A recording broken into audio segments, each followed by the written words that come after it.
Você sabia que sair de nota 0 para nota 7 em alguma habilidade é muito mais fácil do que sair da nota 9 para nota 10? No vídeo de hoje a gente vai bater um papo sobre excelência e eu vou te dar o caminho das pedras se você quiser ficar extraordinário em algo. Vem comigo! Olá meus jovens, sejam bem-vindos ao Soft Skill na Prática. Meu nome é Henrique Molina e a missão desse canal é te ajudar a ser um profissional acima da média. Tudo isso na prática e sem enrolação. Se você já tentou melhorar em alguma habilidade, você já percebeu que no começo parece que com poucos esforços a evolução acontece de forma rápida. Se você colocar algum nível de esforço e dedicação, você já melhora bastante. Agora, conforme o tempo vai passando, parece que evoluir vai ficando cada vez mais difícil. Até você chegar num nível nota 7, vamos entender o nota 7 aqui como um nível intermediário para avançado, parece que as coisas acontecem com bastante fluidez, até com bastante velocidade, se você se dedicar de forma constante a evoluir essa habilidade. Agora, para você sair da nota 7 e continuar avançando, parece que às vezes acontecem períodos de estagnação. E às vezes até parece que você retrocede nessa habilidade, parece que você piora um pouco. E isso tem uma explicação. Esse sentimento de que você não está melhorando, às vezes até que você está piorando, ele é explicado pelo efeito chamado Dunning-Kruger, que são dois pesquisadores que chegaram a um gráfico bastante conhecido que eu vou colocar aqui para vocês na tela. O que isso significa? O que esse efeito Dunning-Kruger significa? É que quanto menos conhecimento a gente tem sobre um assunto, mais confiança a gente tem a respeito dele, principalmente no começo. Então essa é a explicação do porquê que quando a gente já avança o suficiente em um assunto, parece que a gente está retrocedendo. Na verdade, o que está acontecendo? A gente nota que esse assunto ele é mais extenso do que a gente imaginava. A gente percebe que tem muito mais ou conhecimento ou habilidades envolvidas em relação ao desempenho nessa área. E, portanto, a partir do momento que você já evolui o suficiente para perceber o quanto ele é difícil, dominar esse assunto é difícil, dá essa sensação de que a gente está piorando, porque a gente notou que o que a gente conhece em relação ao todo é pequeno, é pouco, ou então que ainda falta muito para a gente evoluir e dominar esse assunto de uma forma mais completa. Por isso que dá essa sensação de que a gente ainda não é tão bom quanto a gente imaginava. Por isso que dá essa sensação de estagnação, de que a gente piorou. Na verdade, ele é uma conscientização do nosso real desempenho nesse quesito, nessa área. Você já deve ter visto aí em podcasts, no seu dia a dia, pessoas que acham que dominam um assunto e quando são confrontadas com algum especialista naquela área, elas passam apuros, né? Porque é aí que cai a ficha de que realmente elas não são tão aprofundadas assim quanto elas imaginam. Tem até uma máxima que diz que quanto mais a gente conhece determinado assunto, determinada habilidade, mais parece que a gente não tem completo domínio. E essa é a grande realidade. Dificilmente você vai ter um assunto em que uma pessoa é capaz de dominá-lo por completo. E se ela tem essa sensação, provavelmente ela está ali no espectro do Dunning-Kruger de que ainda está precisando se aprofundar mais naquela matéria para entender o quanto que ela ainda tem chão a percorrer para conseguir dominar cada vez mais. Deixa eu dar um exemplo aqui para vocês. Quando eu era mais novo, eu gostava bastante de jogar tênis de mesa. Então eu com meu irmão, a gente tinha uma mesa em casa de ping-pong e a gente jogava bastante, né? Todos os dias a gente jogava ali depois que chegava da escola, um contra o outro, e a gente acabou ficando até que bom nisso. Só que quando eu fui para um primeiro campeonato na minha faculdade, onde tinha as pessoas que realmente se dedicavam ao tênis de mesa, eu levei uma surra. Então a minha noção sobre aquele esporte era muito reduzida. Eu até tinha algum nível, vamos colocar aí talvez um nota 7 para uma pessoa amadora, mas quando eu fui confrontado com jogadores nota 9, nota 9,5, aí ficou claro o quanto que eu pecava em técnica, em conhecimento de fato do jogo, nas habilidades essenciais para disputar esse esporte em alto nível. A minha sensação, na verdade, de que eu era bom naquilo era pela falta de comparação com pessoas que eram realmente especialistas naquele assunto. E provavelmente, se você pensar na sua história, você também vai ter alguns exemplos aí de situações em que você achou que você era muito bom, mas quando você foi confrontado com uma pessoa que realmente era top naquilo, você viu o quanto você estava defasado. Ok, agora que a gente entendeu essa parte, fica mais fácil explicar o porquê que sair de nota 0 para nota 7 é muito mais simples do que você sair da nota 9 para nota 10. Uma pessoa que chegou no nível 9, numa nota 9 em determinada habilidade, ela já estudou bastante, ela já praticou bastante, então ela tem bastante casca naquele assunto. Só que agora ela precisa de ajustes muito finos e que só bastante esforço, repetição, feedback vão permitir com que ela tenha essa evolução de um ponto, mas que na verdade é exponencial o esforço que você precisa se comparado de sair com nota 0 até a nota 7. Tem uma lei que explica isso, que é a lei dos retornos decrescentes. E essa lei nos demonstra justamente isso. Quanto melhor a gente fica em uma coisa, mais difícil é a gente continuar evoluindo, principalmente quando a gente já chegou em níveis avançados de performance nesse assunto. E aqui um grande ponto de reflexão que eu quero trazer para você é: será que você precisa ser nota 9, nota 10 em todos esses elementos que você imagina e se cobra durante o seu dia a dia? Tem um ditado que diz que quando a gente quer agradar a todos, a gente acaba não agradando ninguém. E se a gente fizer um paralelo, se a gente quiser ficar bom em tudo, provavelmente a gente vai deixar a desejar em todas as nossas áreas. Porque ficar excelente em algo custa muito e a gente não vai conseguir ser excelente em diversos quesitos na nossa vida. Por isso que a reflexão que eu quero que você faça agora para o seu âmbito profissional é a seguinte: em quais habilidades para você ser nota 7 já é o suficiente? Por isso que a reflexão que eu proponho para você é a seguinte: entender em quais habilidades para você no trabalho é fundamental que você seja acima da média, top, esteja no top 1%. Aquelas que você tem que ser nota 9 e 10. E quais habilidades que você sendo nota 7 já é o suficiente. Porque se você precisar se dedicar em uma habilidade que você é nota 7 hoje e se transformar em nota 9, isso vai ocupar muito espaço e energia para você. E se você escolher a habilidade errada, você vai estar se dedicando demais para algo que não vai trazer o mesmo retorno. Então, nesse momento, identifique quais habilidades para você ser nota 7 é o suficiente e escolha uma na qual é importante que você se dedique para ser nota 9, nota 10. Isso vai fazer com que você dedique, coloque esforço naquilo que realmente vai te trazer o retorno que você precisa. Vamos agora trazer outro exemplo meu aqui para vocês para facilitar a compreensão. Vamos imaginar esse canal no YouTube. O que eu preciso ser nota 7 e o que eu preciso ser nota 9, nota 10, pensando no meu objetivo, que é ensinar aqui algumas habilidades. Nota 7. Se eu for nota 7 em edição, já é o suficiente. Esse tipo de canal não precisa que eu capriche demais, tenha muitos elementos complexos na edição. Então, se a minha habilidade em edição for nota 7, ótimo, já está o suficiente. Outro quesito que eu posso ser nota 7, qualidade de vídeo. Hoje eu gravo em 1080p. Se a gente pensar em nota 10 em nível de audiovisual hoje, seria 4K. A minha câmera, essa que eu estou gravando para vocês, ela grava em 4K. Só que quando eu começo a gravar em 4K, ela esquenta rapidamente aqui, eu preciso ter um trabalho enorme para ficar resfriando a bateria, tenho que pausar a gravação, depois voltar e gravar de novo, e quando eu gravo em 1080p isso não acontece. E olha só, poucas pessoas vão assistir um vídeo em 4K. Um vídeo como esse em 4K, em que a imagem 1080 já está mais do que o suficiente. Portanto, eu não preciso gastar energia, dinheiro em equipamentos 4K de resolução aqui para esse canal. Outros quesitos, thumbnail. Fazer uma thumbnail bonitinha, ok, sem ser extremamente caprichada, já é o suficiente para o meu propósito.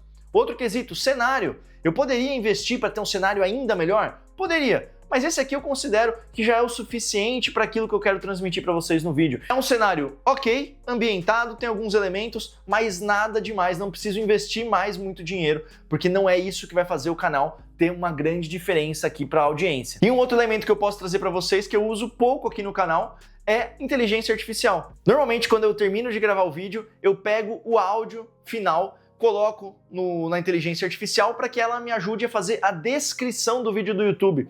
Isso facilita demais esse trabalho, é algo que não faz tanta diferença, mas que tem alguma importância, então eu deixo a inteligência artificial fazer isso por mim. Gasto pouco tempo para algo que não vai ser tão importante assim, e eu não preciso de grandes habilidades nos softwares ali, nos sites de inteligência artificial para entregar esse tipo de trabalho. Vamos passar agora para aqueles quesitos que são extremamente importantes para esse tipo de vídeo para vocês. O primeiro deles é o áudio. O áudio é o quesito mais importante num vídeo do YouTube, até mesmo mais do que o vídeo. Por isso que o meu maior investimento no canal é para um equipamento de áudio que entrega uma boa qualidade para vocês. Eu diria que tá nota 10? Não tá nota 10. Para estar nota 10 eu precisaria talvez colocar todo o isolamento acústico aqui dentro do escritório onde eu gravo, mas isso no momento não é possível. Então o que eu fiz? Investi, gastei a maior parte do meu investimento aqui do canal no sistema de áudio, que, embora não seja excelente, já é bom o suficiente para entregar uma qualidade legal aí para vocês. E outro quesito, em termos aqui de habilidade, é a parte de oratória, de comunicação, da minha didática. Esse é o ponto que, se eu quiser trazer mais qualidade ainda para o canal, é onde eu devo investir o meu esforço, a minha dedicação, o meu estudo, que é algo que eu faço constantemente aí no meu dia a dia. Com esse meu exemplo, então, eu espero ter ficado claro para vocês que o menos, na maior parte das vezes, é mais. Ainda mais quando a gente tem a limitação de tempo, de atenção no nosso dia, o quanto que a gente tem disponível para investir na nossa evolução. Por isso que é importante você fazer esse mapeamento e entender qual é a habilidade na qual você precisa ser nota 9, nota 10 para se destacar e evoluir ainda mais na sua carreira, e identificar quais são aquelas que nota 7 está o suficiente, porque essas você vai conseguir evoluir mais rápido e a partir daí você começa a se dedicar naquilo que realmente vai fazer diferença para você. Ok, agora a gente já entendeu exatamente como que funciona essa parte de nota 0 para nota 7, nota 9, nota 10, o que isso significa, efeito Dunning-Kruger, lei dos retornos decrescentes. Agora chegou a hora de falar então como que você consegue se tornar extraordinário em algo. E o segredo para que isso aconteça está na prática, como você deve imaginar, mas não é qualquer tipo de prática, não é só você fazer por fazer, como eu jogava lá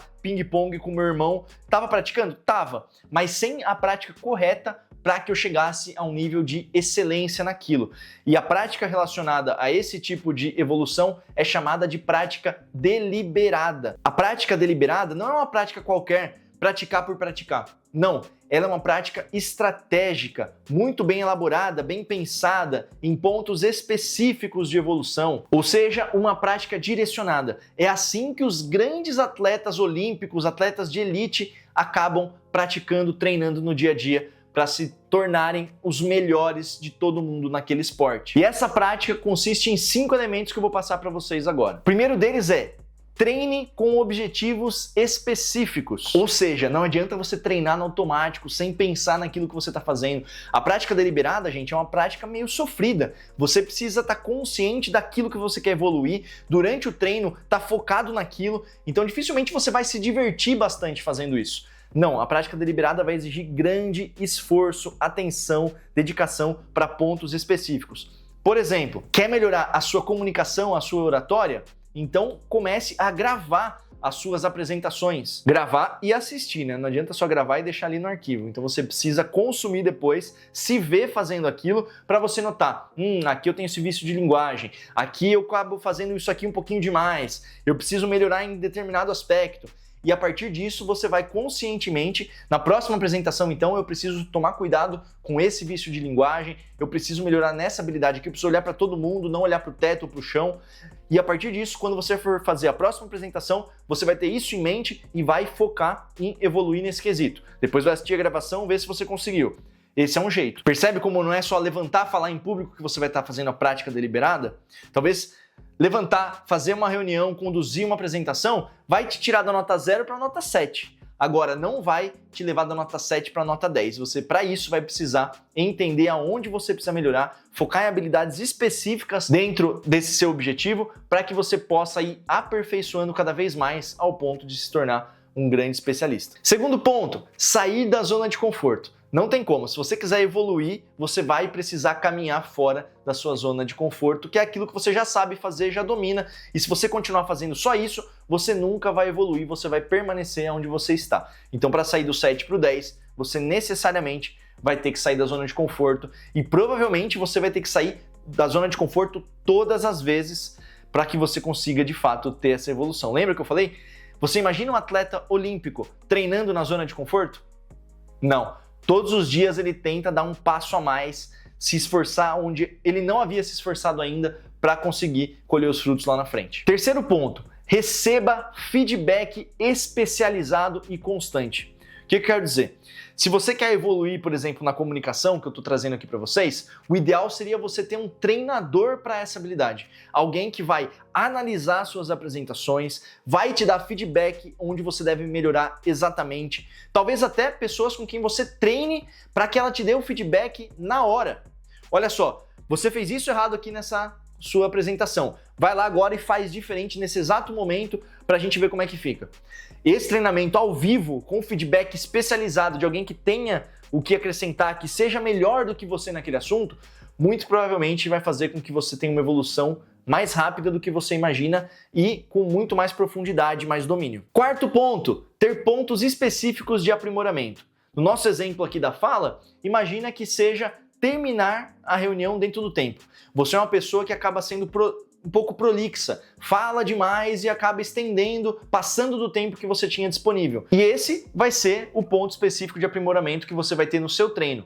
Focar em terminar a sua apresentação dentro do horário. Para isso você pode usar um relógio ali do lado da sua apresentação, que vai te mostrando, vai te ajudando a monitorar quanto tempo se passou, para que você vá ajustando o seu discurso a terminar dentro do horário. Se você não focar em desenvolver esse aspecto específico, provavelmente você pode ter uma oratória maravilhosa, uma comunicação muito boa, mas você sempre leva mais tempo do que deveria e isso acaba comprometendo a agenda sua e de outras pessoas. Portanto, é importante focar em aprimorar esse item específico. E o quinto ponto é você ter uma mentalidade de crescimento. O que isso significa? Você ter um otimismo interno de que você vai ser capaz de conseguir evoluir. É você ter a crença na sua própria capacidade de evolução. Esse processo de sair da nota 9 para o 10 é bem chato, para ser bem específico para vocês, pessoal. E uma pessoa que não tem a resiliência suficiente, ela vai parar no meio do caminho, vai se contentar com 9. Então, se tem algo aí na sua carreira que você queira ser extraordinário, você vai precisar ter essa mentalidade de crescimento, de que você é capaz de aprender, de que pode demorar, você vai errar, mas que você vai manter aí a sua energia, o seu entusiasmo e vai continuar insistindo até que você consiga. A diferença da mentalidade de crescimento para uma mentalidade fixa é que quem tem a mentalidade fixa acha que não sou capaz mais de evoluir, não acredito no meu próprio potencial, então eu vou ficar aqui, que aqui onde eu tô já tá bom. Essa diferença de mentalidade é fundamental se você quiser ter um desempenho extraordinário em alguma habilidade na sua carreira. Muito bem, pessoal, agora eu vou fazer um resumo para vocês do que você tem que sair desse vídeo sabendo. Então, de tudo que a gente falou, o que tem que estar na sua mente a partir de agora. Primeiro ponto, sair da nota 0 para a nota 7 é bem mais fácil do que sair da nota 9 para a nota 10. É isso que a lei dos retornos decrescentes nos mostra. Segundo ponto, aquele sentimento de estagnação que você tem muitas vezes quando você está aprendendo uma habilidade nova é explicada pelo efeito Dunning-Kruger. Isso, na verdade, é um excelente sinal. Quer dizer que você já avançou o suficiente para perceber toda a vastidão dessa habilidade, desse conteúdo que você precisa dominar. E essa é uma etapa que todo mundo que fica extraordinário em algo passa. Então você já caminhou um bom tanto para chegar nesse nível. Terceiro ponto, separe o que você precisa ser nota 7 daquilo que você precisa ser nota 9, nota 10 no seu trabalho. Isso vai ajudar você a dedicar esforço naquilo que realmente importa e não ficar perdendo tempo evoluindo em habilidades que não são tão relevantes assim. Habilidades em que ser nota 7 já é o suficiente para aquilo que você precisa. E por último, se você quiser se tornar excelente em algo, você vai precisar ter a prática deliberada, que é essa prática que eu trouxe para vocês com 5 dicas de como colocar isso no seu dia a dia para que você possa evoluir onde você quer. Esses foram então os pontos principais do vídeo de hoje, que eu espero que tenham agregado aí no seu dia a dia para que você tenha uma carreira de ainda mais sucesso. Muito obrigado por terem assistido o vídeo até aqui. E os recados finais, se você ainda não é inscrito no canal, clica no botão aqui de inscrever-se para que você não perca os próximos vídeos. Deixa também um comentário aqui nesse vídeo me dizendo aonde você precisa ser nota 10 no seu trabalho. Quem sabe eu tenho alguma dica, alguma contribuição para te dar aí nos comentários. E também deixa o seu like, que é a sua forma de contribuir aqui para a evolução desse canal, fazendo com que o YouTube entregue esse conteúdo para mais gente. Muito obrigado por terem chegado até aqui e eu vejo vocês no próximo vídeo. Valeu!